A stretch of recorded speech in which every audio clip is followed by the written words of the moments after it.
మైసూర్ పాక్ వెనకాల ఉన్న ఈ ఇంట్రెస్టింగ్ స్టోరీ గురించి మీకు తెలుసా? Welcome to episode 4 of Mysore diaries. Mysore Pak ఇది ఆల్మోస్ట్ మనందరి ఫేవరెట్. ఈ స్వీట్ వెనకాల ఒక రాయల్ స్టోరీ ఉంది. 1935లో మైసూర్ ని పరిపాలిస్తున్న రాజు కృష్ణరాజ వడయార్.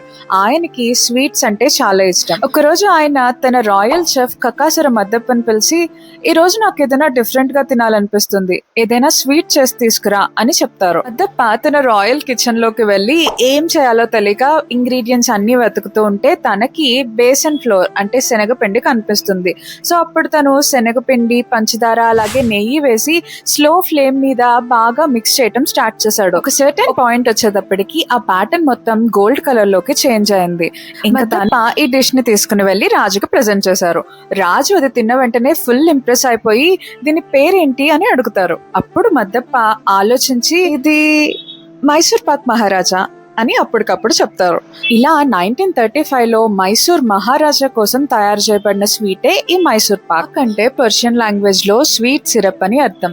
మద్దప్ప కూడా షుగర్ అలాగే బేసన్ ని యూస్ చేసి ఒక సిరప్ లాగా తయారు చేశాడు కాబట్టి అప్పటికప్పుడు తను పాక్ అని పేరు పెట్టారనమాట. ఇప్పటికీ మైసూర్ లో మనం అథెంటిక్ ఫ్లేవర్ మైసూర్ పాక్ ని టేస్ట్ చేయొచ్చు. ఇంకా మనం different types of Mysore pox ని కూడా టేస్ట్ చేయొచ్చు. క్యారెట్, అంజీర్, ఆల్మండ్, జాగ్రీ ఇలా different types of Mysore pox అయితే అక్కడ అవైలబుల్ గా ఉన్నాయి. వీటన్నిటిలో నా ఫేవరెట్ వచ్చేసి క్యారెట్ అలాగే జాగ్రీ మైసూర్ పాక్. మరి కూడా మైసూర్ లో ఇలాంటి డిఫరెంట్ మైసూర్ పాక్స్ ఉన్నాయని తెలుసా?